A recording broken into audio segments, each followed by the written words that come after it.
कि जिसके पास, जैसे हम लोगों के पास सीधे जनता आती है, जनता की समस्याएं आती हैं, और हमने अभी जो विकास निधि है उसके लिए काम करना शुरू कर दिया है, और हमारे हिसाब से जो विकास निधि का पैसा आया है वो भी कम पड़ रहा है, और मैंने अपने क्षेत्र के अंदर 80 टंकियां, पानी की टंकियां लगाने का काम शुरू कर दिया है। जनता समस्याओं से पानी के लिए परेशान है, और हम लोग समरसेबल पंप लगा करके टंकी लगाने का काम शुरू कर रहे हैं। ऐसे ही रेड बसेरा बनाने का प्रयास शुरू हो रहा है, ऐसे ही पार्क जो टूटे हुए हैं और जो सड़कें हैं, गलियां हैं, विकास का काम बरसात खत्म होते ही हमारे पूरे क्षेत्र में विकास का पूरा काम शुरू हो जाएगा।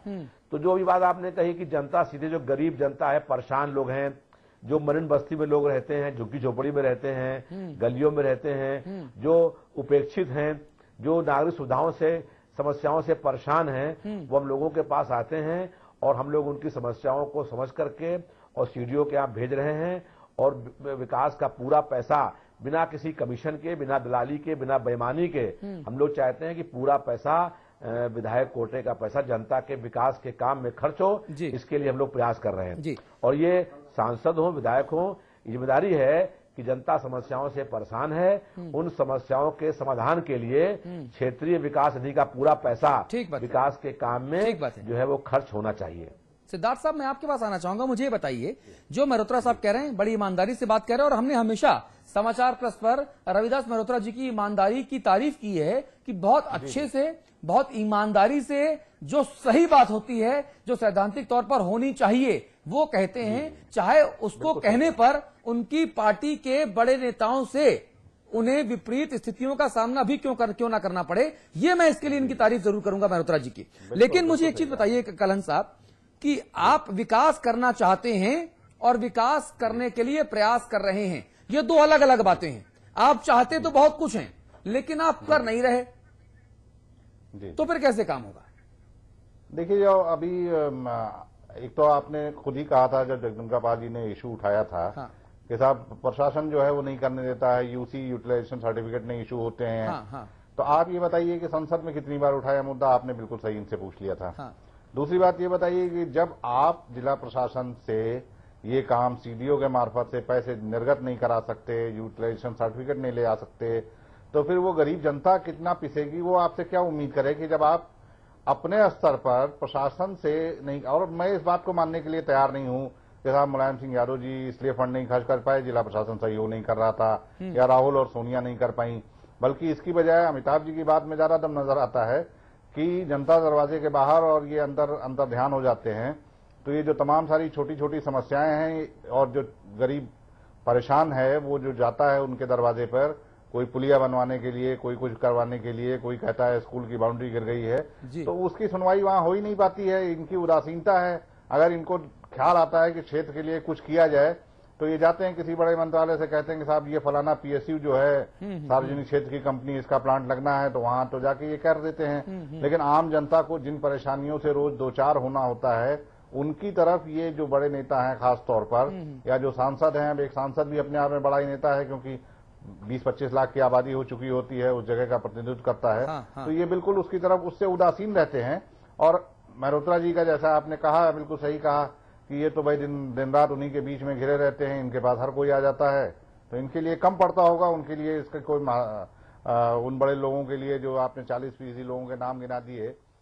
मौर्य साहब, आपकी बात समझ में आ गई। मुझे बताइए, क्या समाचार प्लस पर इस इंटरव्यू के बाद आप अपनी पार्टी के इन माननीय गणमान्य सांसदों को इस बात की समझाइश देंगे, कोई दिशा निर्देश जारी करेंगे कि भैया कम से कम विधायक सांसद निधि का इस्तेमाल तो आप विकास में करिए, ताकि विकास होता नजर आए? नहीं, कभी कभी ये भी होता है कि समय पर धन पहुंचता ही नहीं, इसके नाते भी कभी कभी विलंब हो जाता है। ये कभी कभी ऐसा भी होता है, समय पर सांसद निधि केंद्र धन अवमुक्त नहीं करती, कभी कभी विधायक निधि समय पर अवमुक्त नहीं हो पाती। जैसे उत्तर प्रदेश में ही है, अभी विधायक निधि का मात्र पहला किस्त और छोटा धन ही गया है। तो अगर, और जबकि तमाम विधायकों के प्रस्ताव 100% पहुंच चुके हैं, तो कभी कभी ये भी विसंगतियां होती हैं कि समय पर धन अवमुक्त न होना भी कारण होता है। कभी कभी शासन स्तर पर कभी कभी विलंब हो जाते हैं। तो ऐसा नहीं कि सारी की सारी जवाबदेही केवल जनप्रतिनिधि की होती है। ठीक बात है। इतना जरूर है कि जनप्रतिनिधि की जवाबदेही होती है अपने क्षेत्र के प्रति और क्षेत्र की जनता के प्रति। लाइव इंटरव्यू के बाद हम ये माने कि कांग्रेसी जो सांसद हैं वो और तत्परता के साथ तमाम शासनिक प्रशासनिक विसंगतियों को दूर करते हुए क्षेत्र का विकास करेंगे, क्योंकि 2014 एकदम सिर पे है और ये बहुत बड़ा प्रेस्टीज इश्यू है यूपीए के लिए, कांग्रेस पार्टी के लिए, आपके लिए। देखिए, समाचार प्लस के इंटरव्यू के बाद निश्चित तौर से मेरे ऊपर एक और राइडर लग गया। मैं पिछले दिनों भी मैंने नए डीएम से कहा, सीडीओ से कहा कि district vigilance and monitoring committee की बैठक बुलाने, तो कह रहे थे साहब अभी जिला योजना की बैठक नहीं हुई, माननीय मंत्री जी किसी समय आ सकते, देर हो रही, बार बार शासन से आ रहा है कि जिला योजना भेजी जाए। तो हमने कहा उनकी बैठक हो जाए उसके बाद तत्काल कर लीजिए। अब उनकी 8 को हो रही, उसके बाद मैं बैठक करूंगा। लेकिन मैं अब एमपी लोकल लेड जो की बात कर रहे हैं फंड की, मैं अब इसकी एक दिन अलग से पूरी बैठक करूंगा, क्योंकि मेरे जैसे व्यक्ति का और मतलब मुझे तो ये आश्चर्य हो रहा है कि जितना मुझे अनुमन्य है उससे ज्यादा मैं प्रस्ताव दे चुका हूं। आखिर किन हम लोग पास समय की व्यस्तता रहती है कि हम कभी सीडीओ के साथ डीएम के साथ बैठ करके कोई रोज मतलब स्थानीय स्तर पे उनको हम एक एक अपने प्रस्ताव को मैं मॉनिटर कर सके, क्योंकि इतना पार्लियामेंट का दबाव, पार्लियामेंट चले न चले लेकिन उपस्थिति आवश्यक है। कभी अनुपस्थित तो हम लोग होते नहीं, आपके द्वारा उपस्थिति हो जाती है। और जिस तरह से संगठन के काम, कहीं और दौरे या और कठिनाइयां, तो आप यकीन कर लीजिए कि 3 साल में हम लोग लगातार सक्रियता रहती है, लेकिन वो उन प्रस्तावों को जिस तरह से फॉलो अप करने वाली बात है या उन प्रस्तावों को समयबद्ध ढंग से पूरा करने की बात है, वो जो जिम्मेदारी कलेक्टर की भी होती है, वो कलेक्टर एमपी लोकल के डेवलपमेंट फंड का की बैठकें नहीं लेते हैं कि वो ये ले कि कितने प्रस्ताव आए। उनकी जिम्मेदारी भी बनती है कि अगर हमने जो धन आया है अगर उसके सापेक्ष हमने प्रस्ताव नहीं दिया तो डीएम सीडीओ को हमको रिमाइंड करना चाहिए, उसको चिट्ठी लिखना चाहिए माननीय सांसदों को। हम जनप्रतिनिधि हैं कि साहब आपका 1 करोड़ आ गया है, 1 करोड़ के सापेक्ष 60 लाख का आपने विकास का प्रस्ताव दिया है, 40 लाख का आप और दें। किसी सांसद को नहीं, माननीय स्वामी प्रसाद मौर्य को भी कभी मंत्री रहे होंगे, जिलाधिकारी ने कभी रिमाइंड नहीं किया होगा और कभी कोई चिट्ठी नहीं। अब मंत्री जी का कोई, स्वामी प्रसाद जी का कोई अपना प्रतिनिधि होगा, वो बेचारा फॉलो अप करता रहे, जगदम्बिका पाल का होगा। तो आखिर सीडीओ और डीएम की भी कोई जिम्मेदारी है कि उनको रिमाइंड नहीं करना चाहिए, उनको चिट्ठी नहीं लिखना चाहिए कि साहब आपका सांसद निधि इतना आ गया, विधायक निधि इतनी आ गई। मौर्य साहब, हम अपनी चर्चा के आखिरी पड़ाव में आ चुके हैं। तमाम सारी बातें हैं, उदासीनता की आप बात कह रहे हैं, लेकिन क्या सैद्धांतिक तौर पर यह होना नहीं चाहिए कि एक सांसद अपनी सांसद निधि का क्षेत्र के विकास में वक्त रहते पूरा इस्तेमाल करे और उसके लिए सिस्टम को और भी ज्यादा चाक चौबंद बनाने की जरूरत है? जहां से धनराशि निर्गत हो रही है वहां से राशि खाते में आए, सांसद जी प्रस्ताव दें, राशि आगे जाए और विकास के काम जमीनी तौर पर नजर आए। क्या ऐसा होना नहीं चाहिए? स्वाभाविक रूप से कहीं न कहीं क्षेत्र के विकास के प्रति उदासीनता है। ये इसका जो भी सांसद निधि है या विधायक क्षेत्र विकास निधि है, इसको तत्काल जनहित को ध्यान में रखते हुए समय समय पर प्रस्ताव भेज करके विकास कार्य सुनिश्चित कराना चाहिए। और यदि कोई साल 2-2 साल तक अपने क्षेत्र विकास निधि का प्रयोग ही नहीं किया है, चाहे वो सांसद हो या विधायक हो, तो इसका मतलब है कि वो जनहित के कार्यों से उदासीन है, क्षेत्र के विकास के प्रति उदासीन है, अपनी जिम्मेदारी के प्रति उदासीन है। तो ये नहीं होना चाहिए। चलिए पाल साहब, बहुत धन्यवाद आपका समाचार प्लस के लिए अपना कीमती वक्त देने के लिए। ठीक है, और मैं आपकी इस भलवन साहब के लिए आपको साधुवाद देना चाहूंगा, मैं आपकी सराहना करना चाहूंगा कि बड़ी ईमानदारी से आपने सारी बातें स्वीकार की। जहां पे गलत है उसको गलत कहा, जो सही है उसको सही कहा, जो आगे करना है उसको भी आपने स्वीकार किया। इस भलवन साहब के लिए आप दोनों खास मेहमानों का बहुत बहुत शुक्रिया। चलिए, तो अब दोनों खास मेहमानों का शुक्रिया हम कर चुके हैं। अमिताभ जी, संपादकीय टिप्पणी का वक्त हो चुका है, लेकिन उसके पहले मैं रविदास मल्होत्रा जी सिर्फ एक चीज आपसे जरूर पूछूंगा, बहुत संक्षेप में, वक्त से हम काफी आगे निकल चुके हैं। आखिरकार ये जो भी गड़बड़ झाला हो रहा है इसके बारे में कम से कम पार्टी अध्यक्ष के नाते, पार्टी अध्यक्ष के जरिए पार्टी के सांसदों को इस बात से इन्फॉर्म तो कराएंगे?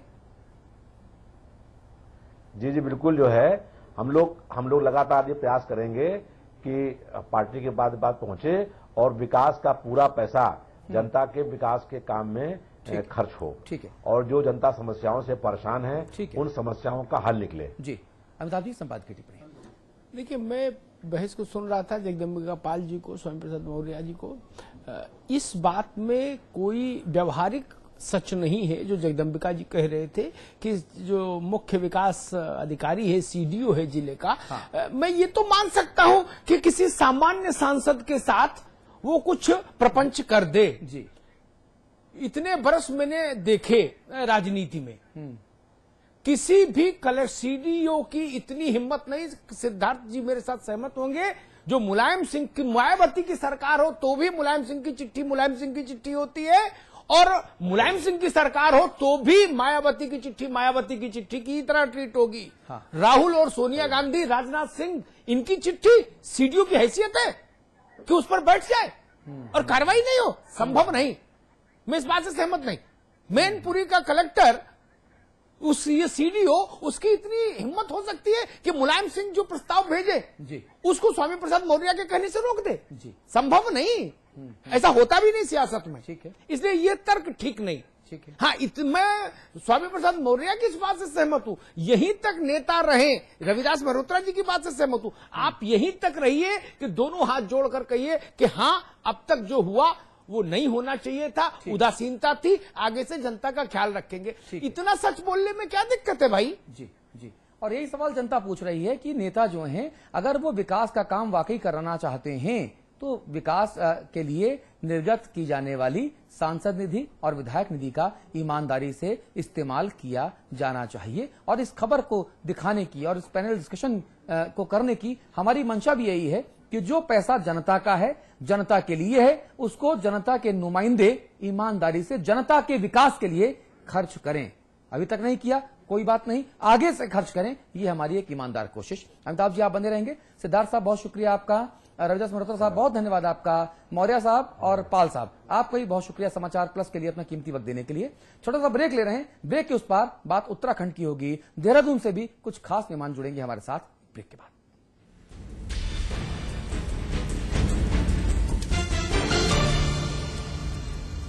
एक परफेक्ट इंजीनियर बनने से पहले, स्टॉक मार्केट में अपनी जगह बनाने से पहले, सॉफ्टवेयर प्रोफेशनल बनने से पहले, एक मल्टीनेशनल ग्रुप का सीईओ बनने से पहले, मार्केट के उतार चढ़ाव को समझा, मैनेजमेंट के कॉन्सेप्ट्स को समझा, एक परफेक्ट स्टूडेंट बना। मैंने डिग्री हासिल की। I studied at quantum global campus. जिंदगी को दे नई दिशा। ये कहानी है एक अजीबोगरीब फैमिली की, जिसके फादर थे बड़े डैडी, इसलिए उनकी वाइफ रूपाली रहती बड़ी सैडली। फिर एक दिन उनकी जिंदगी में आया नया रिफ्रेशिंग मिनी गम्स। इंटरेस्टिंगली उनकी वाइफ रूपाली टोटली 3 बच्चों को दुनिया में लाके कटली। मैडम कटली आगे जाके तीनों ब्रदरली खानदान का नाम रोशन करते रहे। कैसे? बस पूरा लेते रहे चिंगल्स। Refreshing mini gums. ये क्या?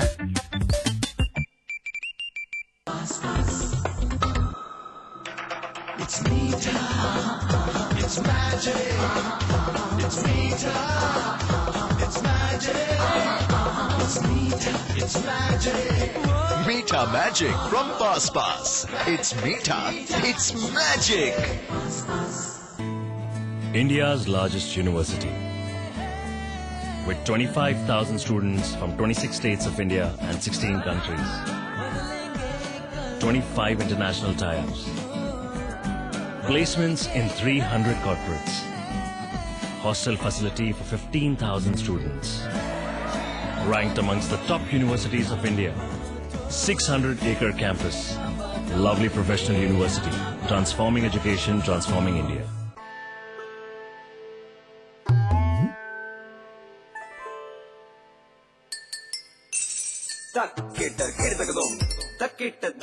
कितनी भी कोशिश कर लो, पानी तो इंटरेस्टिंग नहीं हो सकता। कैच पियोज, सादा पानी मत पिलाओ, जरा कैच पियोज तो मिलाओ। वाटरमेलन, रोज, ऑरेंज और बहुत सारे मजेदार फ्लेवर्स में।